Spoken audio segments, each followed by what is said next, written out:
Then when you get into your 60s like me, they say you're old. And I say, okay. I say, how can I put this in their face?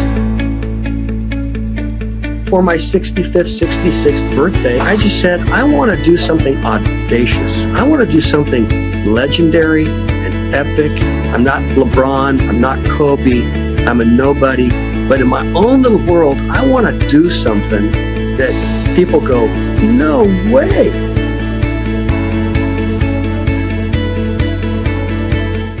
I went back to my water polo coach, which was John Urbanchek, who ended up being the U.S. Olympic swimming coach. I told him that the hard work ethic that he had instilled in us of find a way to win versus just because some guy's faster than you or has more talent, you doesn't mean you can't smoke him or you can stay with him. So that was the story and the beginning of my thought on, I may not be the smartest, the handsomest, most gifted, but if I outsmart and outwork somebody, I can beat talent. And that's been sort of a theme since I was 15. That's amazing. You know, because I have to think that, as you said, it really framed your mind and it made you realize for the rest of your life that you've been able to overcome all kinds of obstacles just because of that, where you see an obstacle and you say, you know what, for others that might be a giant obstacle, but for me it's just something that's in the way and I'm going to get around it.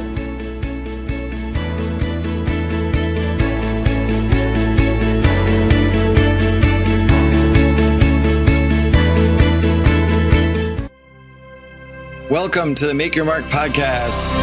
Hey everyone, I'm Mark Moyer, author of Win Again, speaker, career coach, and business advisor. And I help athletes, executives, and entrepreneurs reach their fullest potential. What you're going to be hearing in every single episode are conversations with athletes and other sports-related influencers. And we'll be offering you the insight that you need to succeed in life, including advice that will let you jump past your competition, whether it be for a great new job or taking your business to a much, much higher level. Make sure to connect with me on social media at Mark Moyer Coach and go to my website, markmoyer.com, to get access to the tips and strategies that my coaching clients get directly. If you're looking for ways to make your mark, send me an email to mark@markmoyer.com and I'll get you going right away. Thanks for joining me today. It's going to be an awesome episode. Now, are you ready to make your mark? Let's do this. Hey, this is Mark Moyer with your Make Your Mark podcast, and I'm broadcasting to you live from New York City. And I'm super happy to have you wherever you're listening, whether it's here in New York, somewhere else in the United States, or anywhere else on this planet. Thanks for being here. And I'm super excited because I just finished chatting with Robert Hamilton Owens. And Rob is an amazing guy. This guy is 66 years old. And you know what he did last year? Something that only really a few people have done. He completed 7 marathons on 7 continents in 7 days. That's the 777 Club, and there are very few members of it. Really an amazing story. He's finished several Ironman triathlons. He was a U.S. Air Force pararescue man. Just an incredible list of accomplishments and such a far-reaching interview. I mean, we covered so much ground. We talked about leadership and management training. We talked about really how to conquer a lot of your mental barriers to performance. A great episode. You're going to love it. But before we jump in, make sure you subscribe, whether it's on iTunes, Stitcher, YouTube, Spotify, wherever you're listening to this. Jump in and subscribe. Also, I'd love to hear your feedback on what you think of this episode. Send me an email to mark@markmoyer.com. It's pretty easy. And also check out my website when you have a chance for access to all these great episodes of the Mark Moyer podcast, Make Your Mark podcast, that is, and also content on how to make your career jump a lot faster or your business grow. markmoyer.com is the website. But before you do all of that, listen to this episode. You're going to love it. Happy listening. Welcome to the Make Your Mark podcast. My name is Mark Moyer. I'm broadcasting to you live from New York City, and I'm super, super thrilled to have Rob Hamilton Owens, hailing from the West Coast somewhere out there. Rob, say hello. Hey, good to see you. How's the Big Apple? Oh, Big Apple is actually not so bad today. It's yesterday for New Year's Day we had 58 degrees or something crazy, which never happens. But wow, that's warm. It'll bite us in the butt soon enough. And I heard that my cousin in Big Bear Lake said that it was 14 degrees yesterday there. So I guess it's the best part about that is I would get up early in the morning and I would go snow skiing up Big Bear. And then I'd get down for the evening glass off and go surfing for the sunset. And so you could surf or ski in the morning and surf in the afternoon. So it's pretty fun out here. as you know, since you lived here. It is amazing. You know, I didn't do it at Big Bear. I skied at Mount Baldy back when that mountain was still being formed back in the 1820s. I don't know when it was. But anyway, well, look, I'm super thrilled to have you on board. And the reason you're on this podcast, I mean, look, you certainly have the credentials to be on it and so on, but we're both associated with a book. And why don't we put in the plug now, way at this very start? We both were in Standing O. That's right. And Scott MacGregor, you're the man that got us together. You know, this is an amazing book for any of you out there who are listening and or watching to buy. It's a collection of essays that really talk about the people that have been great influences in our life. And, you know, it turns out I used my mom, but I'd love to hear a little bit more, Robert, about the subject of your story, if you could. Just, I've always had, fortunately, people that have been encouragers in my life. And mainly it was coaches. And when I was just a knucklehead, you know, there were people that would get me back on track and say, hey, listen, you don't want to do that. You want to do this, stay on track, and then believe that you can do what most people think you can't believe in doing. And so it was always pretty much a series of coaches. And then I had a sergeant in the military who just turned me into a man real quick. And so I've had people in my life that like many people, you wouldn't be where you are today if they hadn't intervened and spoken life and spoken correction and impacted my life, changed it. Well, and you know, what's interesting is that the book came out as a way to drive some much needed help towards a couple of charities.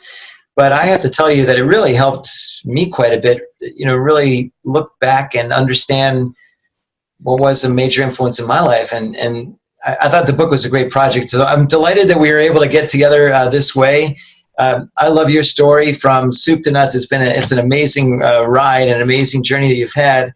But before we get to the end of the journey, or I guess there's no end to this journey, but I'm saying where we are now, I'd love to take a sort of big step back to, you know, really what got you going with all this in your childhood. Tell me a little bit about what it was like growing up and what, you know, your parents, etc.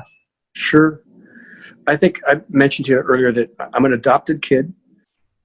Back at the end of the Korean War, lots of babies, lots of guys coming home from war. Whenever guys come home from war, there's lots of babies. Right. And so somebody, you know, I could say I was someone's mistake, and they put me in what's called the Children's Home Society. And that's a organization at that time that was connected to a Catholic hospital. Okay. And they put me in there, and my mom and dad could not have kids. So they went down and got a girl. And then 4 years later, they came back, got a boy. And what was nice is that I was a special needs kind of a kid because I had bent legs, bent feet. And so they had a choice of picking a normal kid or a kid back then that we didn't call them special needs. We called them handicapped. Right. And I was not real handicapped. I was just, my knees were all bent in where I couldn't run. So they got me some corrective shoes, and off started that whole thing of trying to figure out who I was, where I fit. And I remember I had a little friend who I went all the way through high school with. In third grade, he said, "Don't you know you're a mistake? Your parents didn't want you." And I remember going home and asking my mom, saying, "Am I a mistake?" And they said, "No, you go back and tell him we got to choose you. They got stuck with him." That's a great answer. I love so that. I went back and said, "Your parents got stuck with you. My parents got to choose me." I felt much better in third grade. And it's funny, I can remember exactly where I was standing in the street when that conversation happened in third grade. I mean, today it's like one of those moments in your life, you know. But from then, just growing up being somewhat average in a non-average house. I mentioned to you that my dad was Mensa, and so he was Stanford undergrad 4.0, Stanford graduate law school 4.0, and then FBI, and then war crimes prosecuting attorney, the war crimes in Manila. Wow. You say, "Dad, what did you do?" And he said, "Well, we hung him." And so he was one of those guys. My mom was a 4.0 out of UCLA and Wellesley, and my sister was a 4.0 out of USC. And I didn't really like academics. And so I graduated from high school maybe with a 2.0 because the coaches kept me eligible. I was too busy surfing and running around doing crazy things and skiing and just being a water guy. And I was a disappointment to many who thought that I had much more in me than I was giving. And so my part about this is that I think there's a lot of people out there who wish they could do more, want to do more, and don't believe in themselves that they can. And so that's some of my story of finding out that I can. Well, that's amazing. You know, it's funny that you mentioned the corrective shoes. I actually wore corrective shoes when I was, you know, sort of 5 to 9, somewhere in there when I was a young kid. And, you know, I was never allowed to wear sneakers and for all those years. And, you know, looking back, kind of forgotten about it actually. But back then, that's sort of the way people straightened things out. And I used to remember trying to play soccer or whatever it was, or anything, kickball or something, and walking around these big clodhopper things that, I had the same thing. I was only allowed to wear Chuck Taylor high tops on Friday if I was a good kid. And so, were you ever a good kid or not? No. First through 6th grade was those big brown high top boots that steel things in them, you know? Yeah. It's, I'm sure we both then kind of caught some grief over the course of time by wearing those things, but, you know, I think we're all the better for it now. I think my posture is probably better, or at least my legs are better. I don't know. Yeah, I know yours are. Yeah, I stand up better. I stand up straight now. But I remember, you know, like they'd be playing kickball and the teacher would have to sort of referee the teams. Like, okay, you guys pick teams. And then I would be the last kid picked. And I remember the teacher said, okay, you go to that team. And I remember the guy going, do we have to take him? Oh, man. And I went, this is not good. So, you know, a lot of folks work through issues because everybody has issues of some sort. There's no perfect person or perfect family. And you just got to figure out how to win and take those issues on. Well, look, you're absolutely right. And you know, it's funny because you'll find that sometimes the greatest motivation for people, unfortunately, is to prove other people wrong, not necessarily to prove yourself right, but other people wrong. And it's it can be a very strong motivator, I suppose, but it's too bad it has to come to that. Now, you've had really an incredible life and an incredible, I guess we'd call it a career, but it seems like you've been doing what you love doing for a long time. And you had an amazing year last year, which we'll talk about in a minute. But what? Tell me a little. You know, we spoke earlier about becoming a lifeguard. Tell me a little bit. I love that story. Tell me that story if you could. I was a water polo swimmer, and in my area I went to Anaheim High School, which is Orange County. Yeah. All the guys on my team, they either lifeguarded Huntington, or Newport, or Laguna, or San Clemente. Okay. And the guys that I hung with of my water polo team, they all worked at San Clemente. And so they were juniors and seniors, and tryouts came at the end of my sophomore year. And I was a young guy, not an older student, but a younger student for my grade. And they only hired 16-year-olds and above, and I was only 15 and a half. And so I knew the area because I'd surfed it, and I'd been down there with my family and stuff. And so when they said, hey, Robert, you know, you're too young to try out, I said, okay. And I thought, I just want to go down there, and I want to see if I can compete because maybe it'll work for the next year. So I went down the pier, and I looked at the tides, and I studied all the currents and everything, and began to train running soft sand and just trying to say, okay, I'm going to go down to 15 and a half and see if I can hang with these UCI swimmers, right? UCLA and San Diego State and Chapman and then the high school kids. And the morning of the event, it was a cold, foggy, you know, damp, wet winter morning. And so about 50, 60 of us lined up, you know, and I said, I want to try out. And they said, sure, knock yourself out. You're too young, but, you know, hop in the water. So as it turned out, there were 3 events, and I won 2, and I got a 3rd in the other one. And people were just unbelievably amazed that here was a 15-and-a-half-year-old beating everybody. And it wasn't because I was a better swimmer.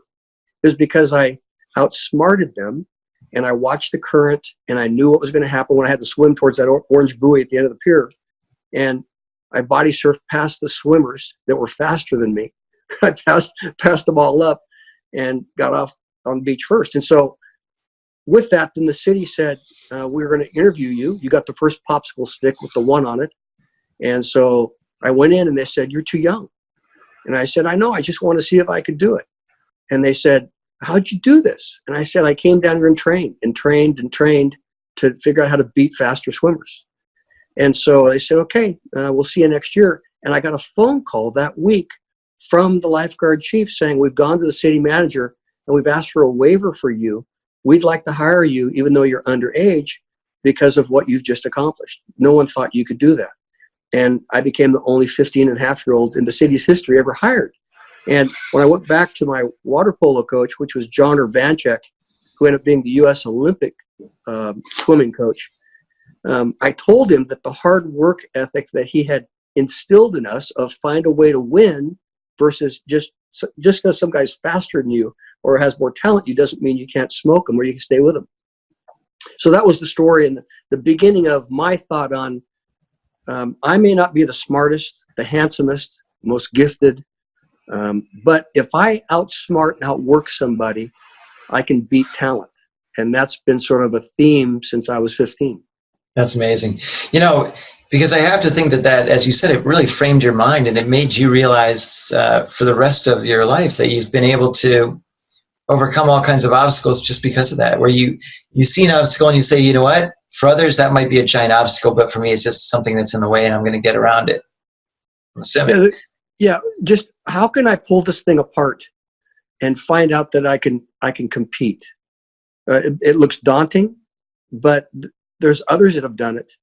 And I think if I put my mind to it, I can attack this thing and find a way to win. And that's what happened in special ops. You know, again, you want to go in the special ops military. You know, you're not the fastest, you're not the strongest, you're not the biggest. I mean, I graduated from high school at 5'11", 155 pounds. So I was a thin guy. Now I'm 6 foot, 185. But back then, you needed size and stuff, and I didn't have any of the qualifications. What compelled you to consider the military? What was it that you woke up one day and said, you know what, I'm joining, or what triggered that? In those days, the Navy SEALs came by the lifeguard department and said, we're looking for watermen. Oh, interesting. And then they would say, the lifeguard department would say, wait a minute, because the pararescue guys from the Air Force were coming in too. And so you'd hear the pitch. Do you want to be a Navy SEAL or do you want to be a pararescue guy, which is one's offense, one's defense? And so in my area, it was interesting, like 4 guys became Navy SEALs and 4 guys became like pararescuemen. And I hung out and got drunk and, you know, partied, was a wild kid with the pararescue guys. They were lifeguards who were pararescue. And they were reservists. And so they would work out of Riverside as a reserve unit. Then they'd go off and do their stuff and come back and then lifeguard whenever they could. And they impacted my life and just said, hey, you can do this. And I said, how? And they said, if we did it, you can do it. And they gave me a regimen on how to train for this thing. And so once I set my mind again on what's it going to do to figure this puzzle out, spent about 7 months training, getting ready to then go in. And I trained in fear like we all do because you just don't know what to expect. Right. And you hear the stories and you don't want to be ashamed and you don't want to be driven out. So you just train. Go ahead. Now, because many people, they've heard, look, there's TV shows about the Navy SEALs. The Navy SEALs are sort of everywhere. Everybody's heard of them. People have not, the exposure for the pararescuemen is not there. But I've heard SEALs say, look, those guys are pararescue, and they've got their, I mean, they're bad, they're good. And, you know, what's fun is when I'm around a group, I say to a Navy SEAL, that guy doesn't know what a pararescueman is. He's asking me to explain it. Why don't you tell him who I am? And it's always fun to have an Army Ranger or a Navy SEAL explain what we do, because it's our job to save them. Of course. I know. That's great. They save our asses. That's great. When I was in, there was 200 of us and there was 3,000 Navy SEAls. Wow. So we're the smallest of the special ops groups. And it's fun. Give me with, I don't know how much you can or can't say, but give me a sample, or give me one instance of something that you did as a pararescueman that really stands out as something that you thought was pretty challenging and pretty tough to pull off, but you're really excited that it went well. I'll give you two. One, there had never been a winter ascent of Mount McKinley or Denali. And so for a training exercise, we flew up there and was dropped off in a 182 on Hilton Glacier at about 10,000 feet in January at 20 below zero, and three of us tried to ascend Mount McKinley, and we got to 14.3, which is called Windy Corner, and it was blowing about 80 miles an hour at 20 below zero, and we got blown off the mountain. And so it was a nice training experience to dig your ice caves and to snowshoe up and then cramp on up and do your climbing, fall into crevasses, all that stuff, and then get off the mountain alive. That was fun. Another one was there was a hang glider, and I did most of my time in Alaska, and there was a hang glider who had climbed Mount McKinley and jumped off Mount McKinley with his hang glider. Wow. And he hang glided all the way down. So he was the most famous guy in Alaska. And one Sunday afternoon, I got a call. I was on duty. I got a call that there was a rescue. And when I finally got to the rescue, it was this guy. And this guy had jumped off a cliff, and the air had come and taken him back into the cliff. He had downdraft. Okay. And he jumped in, hit the cliff, and slid down. And when I got to him, he had a broken back and a broken neck, and he was tangled in some bushes. And I got to him, and I said, "Hey, all good. We're going to make it. Everything's going to be great." And he was really in bad shape. And I had to lie because I had to say, "All's good." And it was not a good situation. He looked like he was going to die. So when he finally died in my arms, I gave him mouth to mouth, where he threw up all this blood into my throat. And I tried to clear his throat, tried to get him to breathe, but he was gone. And it was a bizarre thing to then call and say, if you guys had got me here 20 minutes earlier, I could have saved this guy's life. But you were dicking around with the Army and trying to figure out who had the airspace and who was going to go in, an Army guy or an Air Force guy. And this guy died because of all this commotion where you didn't have clear rules on engagement. And I put lots of guys in body bags. So you learn a lot about life and mortality, and you save some, and their families and kids say, "Thank you so much." Right. Well, it's such a, I delivered my first baby at 24 in the back of a helicopter. Did you really? Yeah, this lady I said, "Cross your legs, ma'am. I just got to get to the hospital." And she just spread those things apart and said, "Here it comes." And that little kid starts crowning. And I'm on the thing with my helmet on. I go, "Captain, we're having a baby." And he goes, "Good, Rook, you're on your own." Yeah, can't help you. Yeah. And all of a sudden there's blood all over the back of the helicopter, He says, "We'll get a hose when we get down." And, you pull the placenta, you wrap her up, you get this kid, you do the whole thing. You're 25 years old, and you go, "Wow, that's intense," So you learn a lot of stuff. Well, yeah, I can imagine. Did the mother name the baby after you? I think, aren't they supposed to do that? Yeah, she named her baby PJ probably. But that's the nickname for pararescue. Gotcha. That's cool. Now, so you were part of this pararescue team. At what point did you start saying, "Look, I'm going to start doing some really crazy exercises. I'm going to do some Ironman. I'm going to do what point in your life did you start pivoting around to really these I would almost call them, sort of extreme competition, right? I mean, what happened was I got out of the military and I was bored, and I'm in college, and I pick up the real famous 1979 Sports Illustrated article that writes about this crazy event in Honolulu called an Ironman. And the article was on year 2. And so when I read that thing, I said, swim, bike, run, I can do that.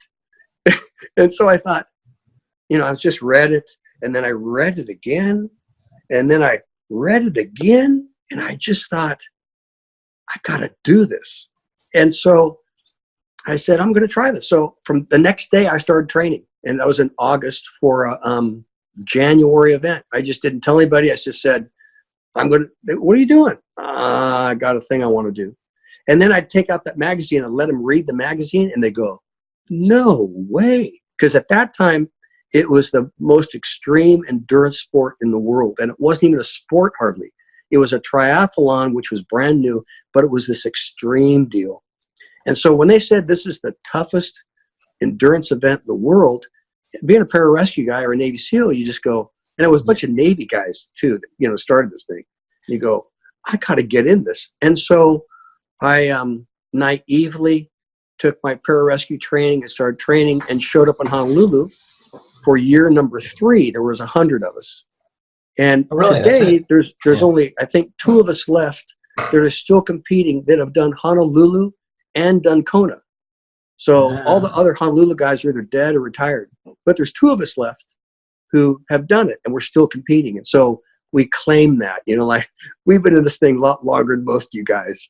But anyway, you do the Honolulu race, and it is nuts, and you pass out, and you get back up, and you finish the thing. And then you go home and say, that was wild. And you go, I sort of like that. You know, I can swim and bike and run in one day.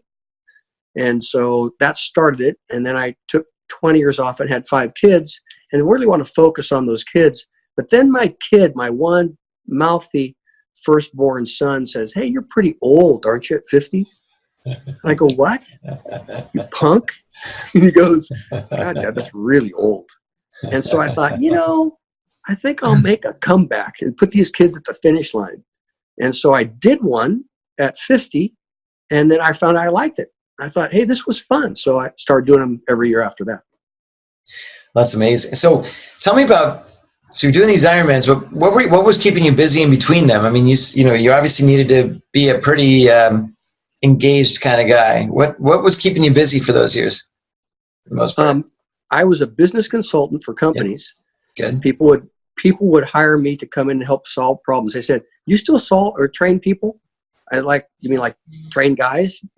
Yeah. What do you want? What do you need trained in, you know?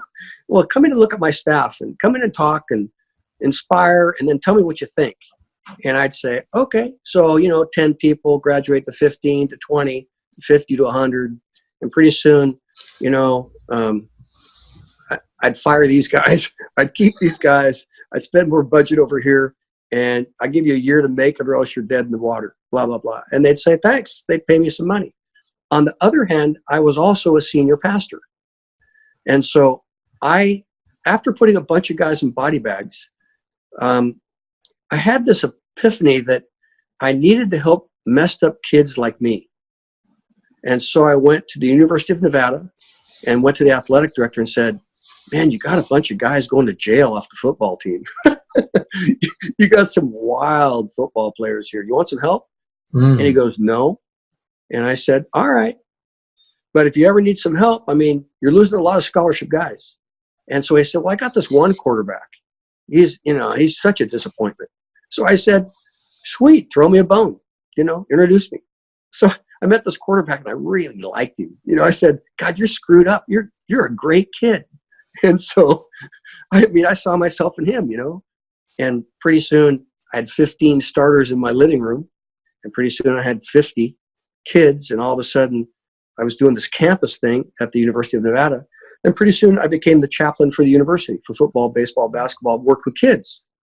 And then they wanted to get married. So I started marrying them. And pretty soon I had this non-denominational church with a bunch of Catholics and some Protestants and clueless people and dope smokers and, you know, everything, you know, if you have issues, show up, we'll talk, you know. And I did that for 23 years. And I was much better a business consultant than I was a pastor, because I'd say to folks, what's your issue? You know, get over it. And they'd say, where's your compassion? I go, where's your stupidity? I mean, how long are you going to wear that poopy diaper? I mean, you had it on for 20 years. Why don't you deal with your stuff and get over it and move on? And they'd say, you don't sound really sweet. And I said, well, I'm a special ops pastor, you know, deal with your stuff or go down the street. Somebody else will like to take care of you.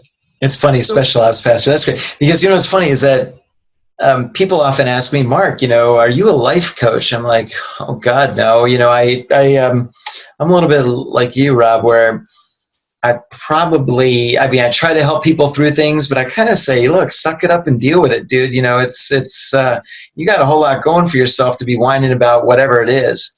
And they say the same thing to me. That, you know, they'll say, oh, geez, shouldn't I be, getting some sort of therapy or something? I'm like, why? Just to make a therapist rich? Come on, no. You just, move on.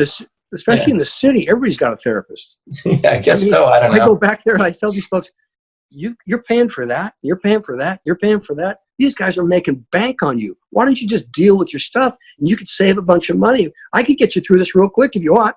And they don't ever call me. Yeah. I can talk to my therapist. Yeah.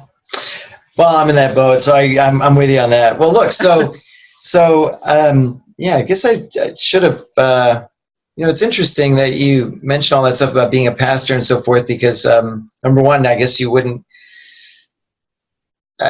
wouldn't see that in you necessarily, but I like that about you, because I think sometimes it's not a bad thing to get kind of read the riot act a little bit and sort of get slapped back into reality. But I don't think you were slapping people, but verbally maybe a little bit. I wanted to help people.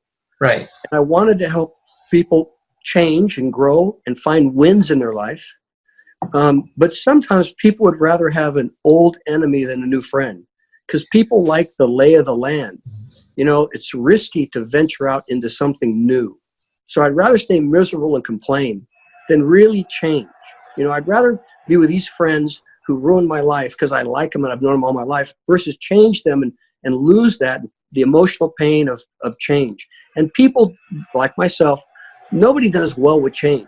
But the only thing that is that life has change to it, and you can either adapt or fall behind.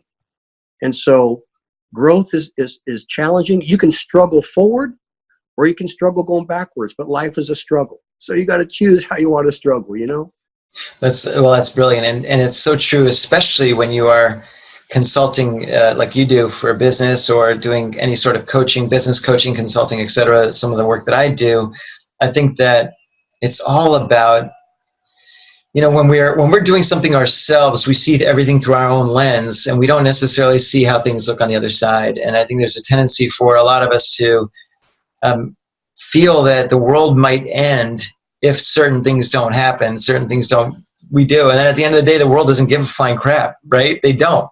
And we're just building everything up inside of us. And we don't, sometimes the biggest hurdles are just getting out of our own way, right? That's it. And, I think that's, going back towards when you were training for the Ironman and doing a lot of the work that you did, that, it's really so much more of your mental fortitude than it is the physical side.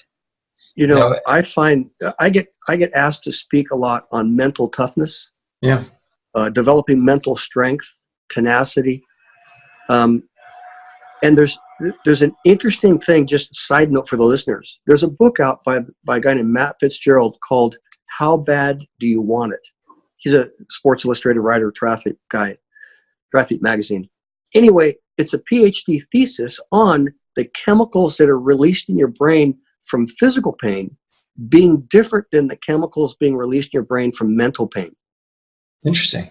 Oh. And the deal is you'll give up mentally before you'll give up physically. And so the training that it takes to get through the walls in life, whether it be physical or emotional or mental or relational, how you get through pain or you run from pain is a whole nother topic. And so when I work with folks, I say, what's your pain? Is it monetary? Is it relational? Is it emotional? What is your pain that's got you in a box? Is it your employees? You don't have to deal with them? Is it the C-level folks above you that you can't seem to relate to? And then we start pulling apart pain and try to give people wins. And it's just a trip. And if you do physical things, it gives you strength to learn how to handle other types of issues. So that's just, for me, I train folks, if you can get some wins physically, you will not give up in other areas as much when you get physical wins. Absolutely. It's a pattern that you develop inside. Well, and it's interesting you mentioned that, because something I've always tried to teach people is that I think many people focus on winning the war. And I try to say, look, just one little battle, one little micro wins, micro victories here and there, all build towards that big win. And yes, we've heard, winning the battle, but it's something where it's so very true. You just get the littlest of commitments, the littlest of little victories, and they start, they accumulate in your mind, and you build the confidence back up. And it's so essential. I used to say it this way. I used to say to folks when I'd be communicating sort of mass-wise radio show or TV show or something, did you get your win today?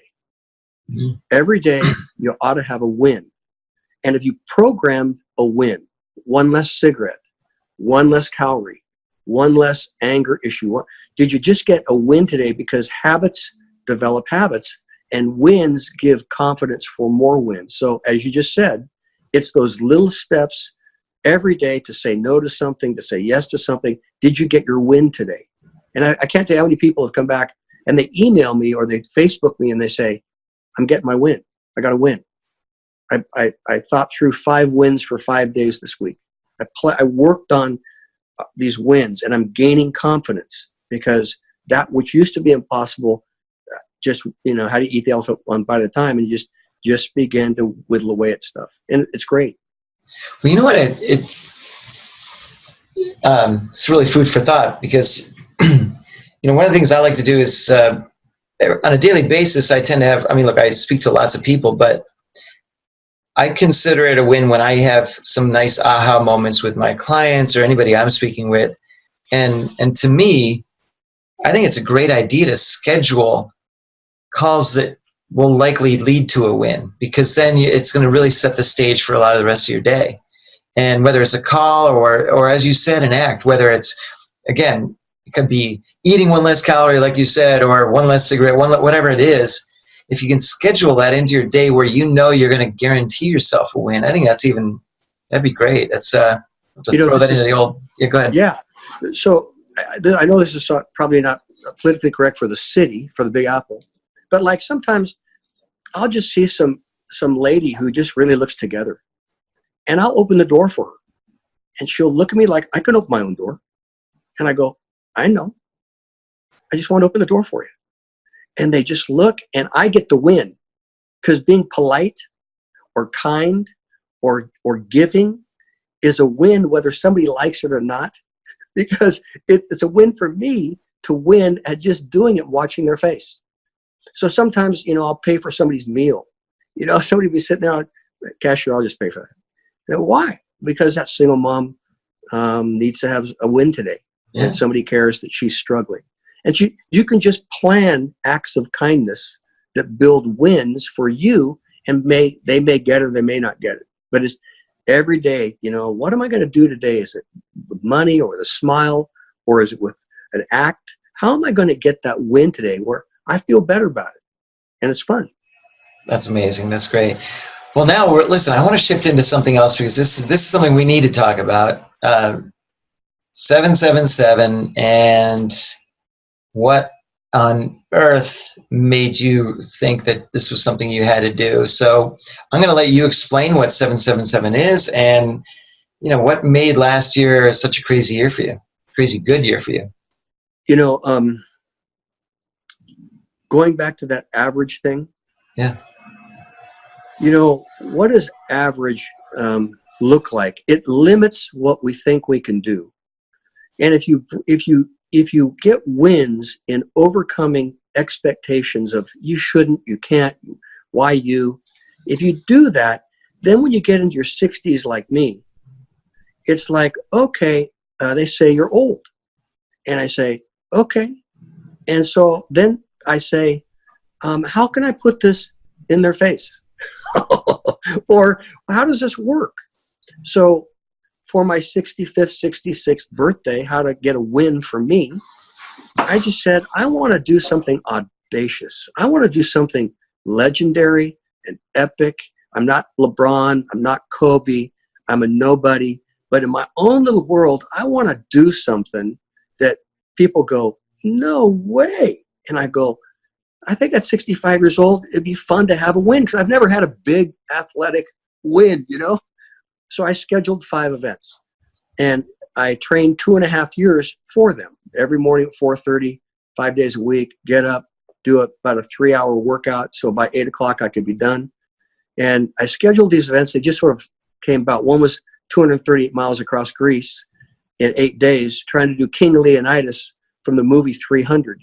We tried to reenact from Sparta to Thermopylae, where those guys died, as a Navy SEAL fundraiser. And when I heard there was a Navy SEAL fundraiser for the guys that died in Benghazi, I said, I want in. I want to help raise money for special ops guys. Yeah. But I wonder if we could do this 238 miles in 8 days, as the legend said King Leonidas did it. Second of all, this guy came up to me and said, hey, you're old, but I hear you've been training. Would you like to do this lifeguard thing that we do? It's a memorial for all the beach lifeguards that died in Orange County rescuing people. Okay. And I said, sure, what is it? It's running from the San Clemente Pier to the Newport Pier. Okay. And it's a run, swim, run, swim, run, swim. When you can't run, you swim. Oh, interesting. So it's a marathon of nonstop swimming and running from San Clemente to Newport. And they said, you'd be the oldest guy by 30 years to have ever attempted this, but you look like you're in shape. And I said, all right. So I went out with all these kids and did this marathon, 9-hour marathon of running and swimming, running, swimming. I went, that was really stupid. I should never have done that. Anyway, I survived that. So I'm the oldest guy across Greece doing this thing. I'm the oldest guy doing this thing. And then there's this Navy SEAL thing called Kokoro. And if you go to sealfit.com, there's a guy that did a CrossFit gym specifically to train Navy SEAL candidates, that before they go in the Navy, if you could pass his training, he had a 99% success rate once you got in the Navy. So he's a Navy SEAL officer retired, who the Navy said, can you help us get these kids in shape before they come in? So he has a bunch of events, but one of them is a 50-hour nonstop Navy SEAL thing with Navy SEAL instructors. Okay. And so they said, you can't do that. You're old. And I said, okay. So I trained for the 2.5 years, and I'm now the oldest guy to ever finish that. And it was the worst thing I think I've ever gone through in my life, but it was a huge milestone because it was a strength thing. You had to be strength with endurance. And I wanted to see if you could do strength and endurance, because I'm just a swim, bike, run. I'm not a strong guy. Right. So that was that win. Then I said, I won't even train for my next Ironman. So 3 weeks later, just did an Ironman for the heck of it, because I was already in such shape. And then the big dog, which everyone talks about, is the World Marathon Challenge, which was 6 weeks after that. That's 7 marathons in 7 days on 7 continents. And again, I'm not a runner. I mean, I can run, but I'm not a runner. These guys are runners, and they know how to run. Like our U.S. Olympian in Brazil, in the Brazil Games, he did it the year before me, and he got 5th place. Our U.S. marathoner got 5th place, and the endurance guys smoked him. And there was 5 guys the year before me that did 7 marathons in 7 days, every one of them under 3 hours. Wow! You imagine that? No, I can't. 7 sub-3s in a row of sleeping and running and sleeping and running. Anyway, so I wanted to see if I could do it, be an old American in this thing, and so knock that out. And you'd say, what's the point? Well, I want to celebrate 65, 66. I wanted to see if I could get stronger as I got older. Most people get weaker as they get older. Right. And I wanted to see if, as I age, as a senior, can I get stronger as I get older and not lose my tensile strength? And so it was just sort of an experiment where I got to experiment on myself to see if, as a senior, I could get wins and I could overcome being average by being a hardworking guy that was smart, programmed, ate right, slept right, got mentors, found the right role models, listened to them, and then found a way to win. So it was a real fun year. And now when I speak and talk, I talk to folks who are like, you can do a lot of things. It's just you have to have a mindset of focus and a mindset of cost and a mindset of pain. Am I willing to go through this stuff? And if you are, you can do a lot more than you think you can. Well, you bring up a great point, because you talk about some of the coaching that you do in the business, the advisory stuff, consulting. One of the things I'm curious about is, sometimes people, and myself included, maybe yourself included, at some point, sometimes, like if I have something that's coming up that I have to do, I just don't want to do it, and I procrastinate, I push it off, and it ends up being, you know, a lot easier than I thought it was going to be. That's just the way it happens. But, you know, I'm curious about when you were doing the 777, you know, was there a point, maybe day 3 or 4, where you said, you know what, this is nuts? Or was it more like, because I'm at 3 and 4 now, I can easily push through this? Like what? No, you know? I get your point. For the listeners, the whole thing was nuts. The first one is the Antarctic Marathon. Okay. And I didn't know how to dress. So I took 3 different jackets and 3 different sets of pants and different size shoes and blah, blah, blah. And so when you're running at, you know, 20 below zero with winds blowing where you can't see the competitor, the guy in front of you can't see his feet because like he steps into blowing snow. It's all blowing sideways. You can see everything from his knees down, or from knees up, but you can't see it from knees down. It just goes into a cloud of snow that's blowing sideways. It's like, this is so cold. What am I doing here? And there were times when you had to run into the wind, and my face was just frozen like a lot of the other folks. And so it was like, I don't know what I was thinking to put myself out here in this. And I just got to get off the course. I just got to keep running to get off the course. You know, it's not like this is fun. If I just keep running, I can get done with this thing and get into a warm shed somewhere. Wait, you weren't looking around going, oh, look at the penguins. Oh, look at that. You're like, get me the hell out of here. I'm looking straight down. I got things pulled over my face. My hands are all bent up like this. They're frozen. I'm running like this, you know.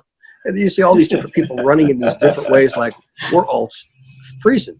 But then you have to turn around and get on a plane immediately, right, and fly back to Cape Town and run. So you do 2 marathons within the first 24 hours. So as soon as you get off the plane in Cape Town, you start again. But in Cape Town, it was 90 above.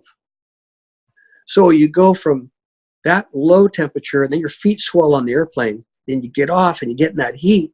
And what happens is whenever the plane lands, that's when you start running. So it's whether day or night. Whenever the plane lands, you're going to start running because you got to get back on the plane and get to the next country, next continent. So that thing just happened. We had to start at 12 in the afternoon in the middle of the day and run in the heat of the day, this 90-degree thing along the beach. And everybody's feet blew up. They blew up with blisters.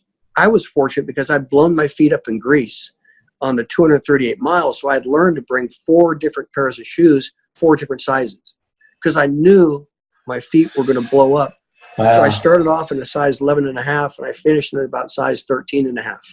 Wow.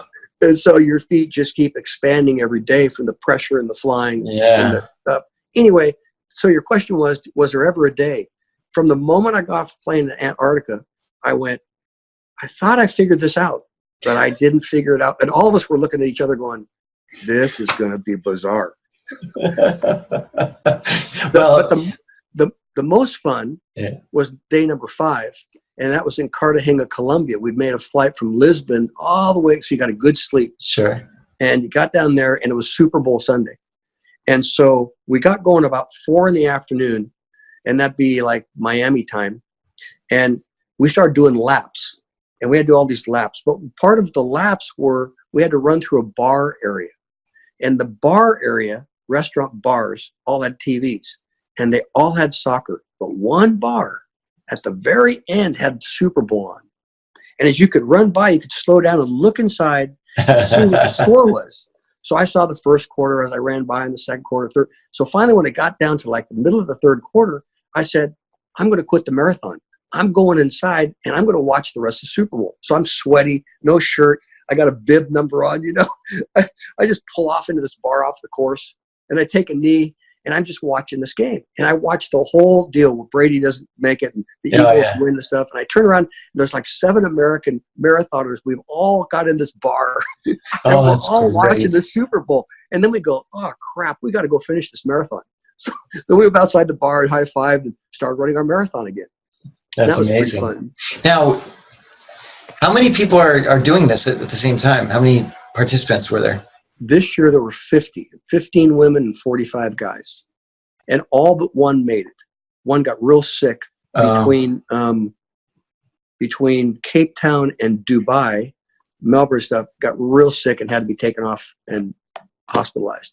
Wow. So, and did you all need to finish? I'm assuming you all had to finish within whatever, 5 hours, I guess, or something? Or No, what was the? They give you 8 hours. Oh, okay, good.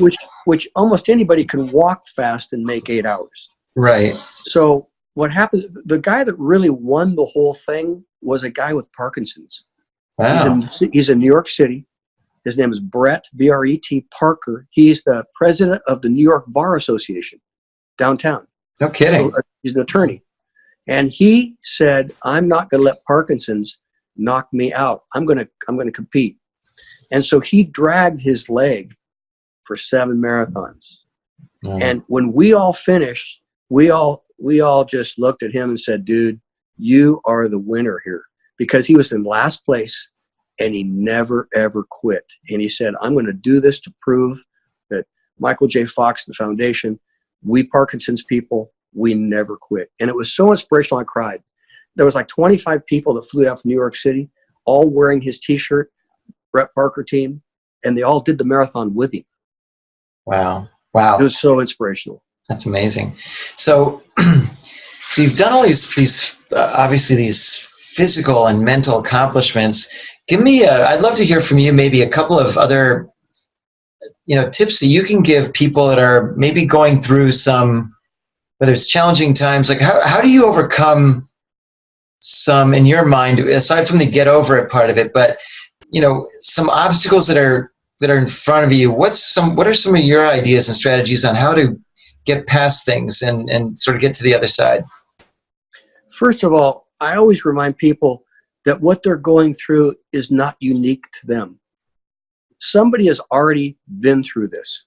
Cancer, death, sickness, disease, hurt, disappointment.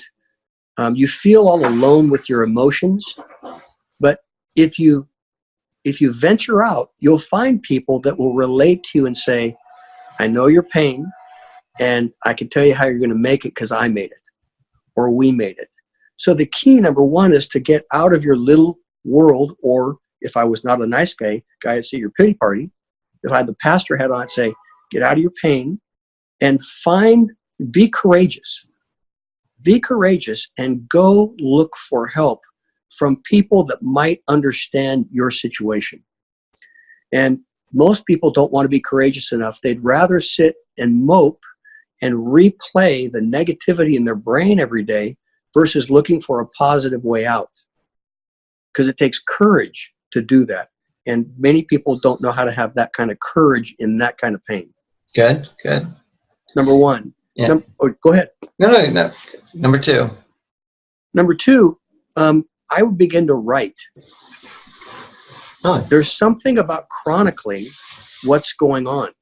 Because a therapist oftentimes will say to you, write down your stuff, because your mind works so much faster than your ability. So when you're writing this stuff down, you're also processing in your head what you're writing, and you're thinking things that you haven't thought before that come to your mind.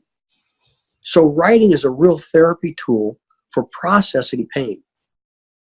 Well, what's interesting is I tell people to, when I prepare people on my career coaching side of things, when I prepare people for interviews, and I ask them to prepare by really anticipating what it is that the other person's going to want to hear from them, and going to ask them and find out what skill set's going to be most appropriate for that particular position. And I tell them to write it down. I say, look, when you handwrite something, you're going to keep it much more concise and to the point and really well thought out. The same thing goes for answers. When people are going to answer questions, if I ask you, Robert, tell me about yourself. Well, we might be here for another hour while you're telling me about yourself. But if I ask you to write that down, you ain't going to write down, you're going to write born, lived, ran, consulted, right, the end, or whatever, right? So I think it's great. Writing down is absolutely, and unfortunately it's becoming a much more of a lost art, because people now, all they need to do is type things, right? And typing is not the same as writing down. Or now they just speak into a voice thing and it records, But you don't get the therapy part. There's a therapy thing in writing. Third thing I'd probably say is I'd find a group of people where you can listen to them and also give back. One of the great ways to get over pain is by giving. And that's hard because you don't want to give when you're in pain. You want to receive, or you want to spiral and stay in your world. But if you can go and give to a kid, or give to a senior, or give to another cancer patient while you're going through your pain, that's why AA is so good, because you get with a group of people like you. And small group work with people with the same issues that you have bring much quicker healing, because they understand you. And they can help you process what you can't seem to process through, whether it's Al-Anon, Alateen, cancer, Parkinson's, Alzheimer's, support group stuff. There's someone that can help you. They say, I've been there before. Let me walk with you. Absolutely right. That's brilliant. All right. We're shifting gears right now into a little segment I like to call Hit Your Mark. And it's just a couple of quick little questions and quick answers, and we'll see how you do on this one. Number one, first question is, out of all the different physical experiences you've gone through, whether it's been running, Ironman, etc., give me one that put the biggest smile on your face, whether it was winning a race or not winning or just completing it. What are you maybe most proud of? I think in special ops training back in my 20s, I tried to hide an awful lot, meaning I kept my eyes down, didn't want to be seen, just shut up, don't want to be noticed, just scoot through. And I think having my sergeant come up to me and pull me aside and take me into his office and ask me why I'm hiding. And I said, because I don't want to talk to you. And he said, well, now you're stuck talking to me. And I said, yes, sir. And he said, you've got way more talent than you think that you've ever had. Don't know why you're insecure. You can do this. And now I need you to be a leader. And that probably, going from being so terrified that I wasn't going to cut it to having affirmation come, it sort of set the tone for everything after that, that I can do things. I didn't know, I was never able in high school to win anything because I was around really great athletes. But having somebody affirm you, who's the big man, like the sergeant, and say, you're a good kid, you can do more, dream big, don't dream small. It was like a life release for me that I was legit, that I all the other athletic achievements were not that. It was the mental thing of, I can do those athletic achievements, but liking myself and having someone affirm me that I can be in the game of life. It was just a win. That's cool. All right. I think, and I said, just to say that everybody needs to be affirmed. Well, yeah. And we look at all kinds of places for it. That's great. That's good. So do you own a boat by any chance? Any sort of a boat? I don't. All right. If you did, what would you call it?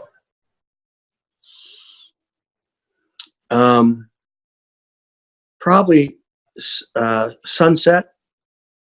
I did sail across the Atlantic. And so I looked at a boat for a long time.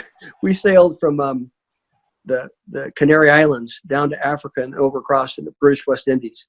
There were 6 of us. And that's why I don't own a boat.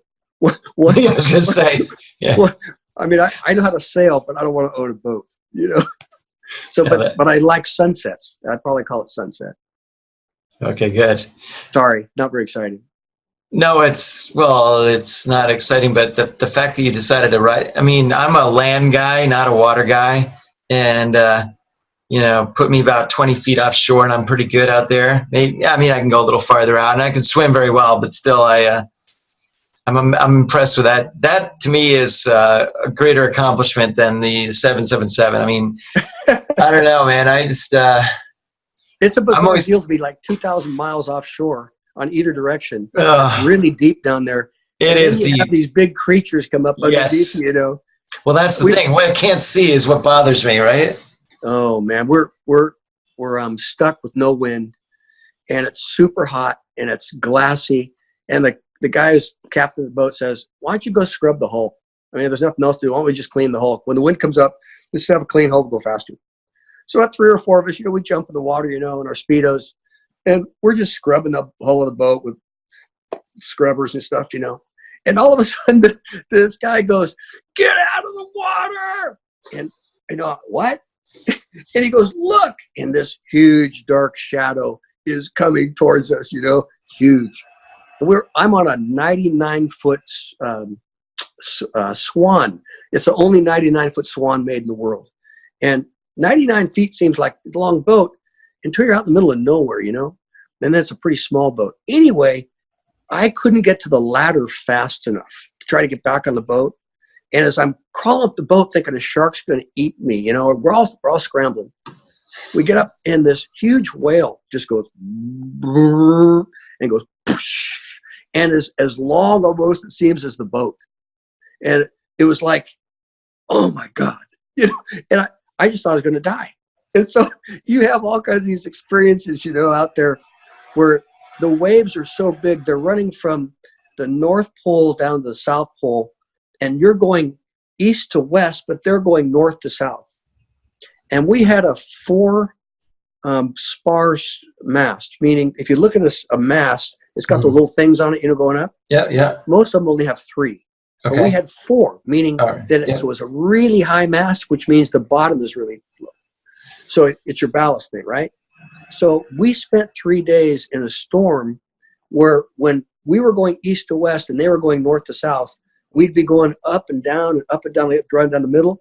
And our mast was inside the tube of the wave above us. Wow.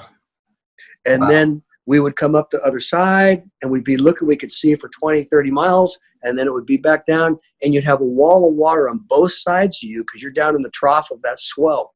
And you'd go, oh my God. I mean, and then the flying fish would jump and they'd hit your mast and they'd just fall on the deck because they didn't make it from water to water. They just got stuck on the boat. So we had all these fish flip-flopping on our deck, and we did that for 3 days and nights where the mast was below the top of the wave.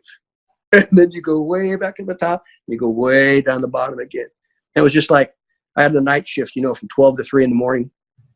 And I'm steering, I'm steering the boat and I got to keep it on course. And I'm going up and down for hours on my watch, and it's pitch dark and you're going, this is Moby Dick stuff. This is crazy. And then you just sort of learn to get in it and, that's why I don't own a boat. I'll sail on somebody else's, but never mind. Maybe I should change that question to, tell me the name of your rocket ship or something. But anyway, all right, switching gears. One last question for you. I'm always curious to hear this. I like asking this question. Give me 3 people, alive or dead, that you'd love to share a beer with or lunch with. 3 people that you'd love to hang out with. I would so enjoy having a lunch with Kobe Bryant. I would talk to him about training. He's the Black Mamba because of the style and the way that he trained. And nobody wanted to train like he did. And he had a coach, a trainer by the name of Tim Grover, who you ought to have on your podcast, who trained Michael Jordan and LeBron and Dwayne Wade and Kobe. And he was a specific trainer just for those guys. Yeah. Interesting guy. Tim Grover's all over YouTube. Okay. Number 2, I'd like to have probably a coffee with Colin Cowherd of Fox used to be with ESPN on The Herd. Yeah. I listen to him a lot. And so I'd like to pick his brain about some things. I've been following him way since Penn State scandal days before that, I've been listening to him. Okay. His contemporary is not too far from me. And I'd probably like to have a good lunch with you and Scott MacGregor. Oh, nice. It would be a good lunch. Of the Standing O. That's right, the Standing O. Big plug. Everybody needs to go buy the Standing O. Definitely do that. Well, listen, I really appreciate you being on the podcast. I mean, it's, I like to showcase people that are clearly making their mark. That's the whole point of this podcast and what we're doing. And, it's, not only have you accomplished a whole lot, but I think what's important is that you're showing how these accomplishments, both physical, mental, and otherwise, can really be sort of showcased for others that can really benefit from them. And that's what I appreciate what you're doing. And so you keep on doing what keep up the great work. Any businesses out there, small, medium size, whatever size, they really should chase you down and find you. How can they reach you, by the way? What's the best way? My website is my name. It's Robert Hamilton, like this play, roberthamiltonowens.com. And all my stuff's there. Yeah, if I can encourage a group or help with kids or, corporate stuff, call me. I do a lot of speaking, been speaking for years. That's wonderful. Well, once again, thank you so much for being on. And I look forward to chatting with you more and more over, going forward. You're a super guy. You're a lot of fun. And I think you knew that already. And, I'll tell you more amazing stories of my time at the Olive Garden. Mark Don't be was jealous. a painter at the Olive Garden, everybody ought to know that. One of the best ever, yeah, Thanks for having me on. It was fun. My pleasure. Thanks again. All right. See ya. Thanks so much for joining us today on this episode of Make Your Mark Podcast. The goal of the podcast is to help you find ways to make your mark, to succeed in life, and to jump past your competition. Be sure to leave me a review on iTunes and Stitcher, and subscribe to be the first to hear new episodes. If you're looking for ways to make your mark, send me an email, mark@markmoyer.com, and I'll get back to you right away. Thanks again for listening, and we'll see you next time.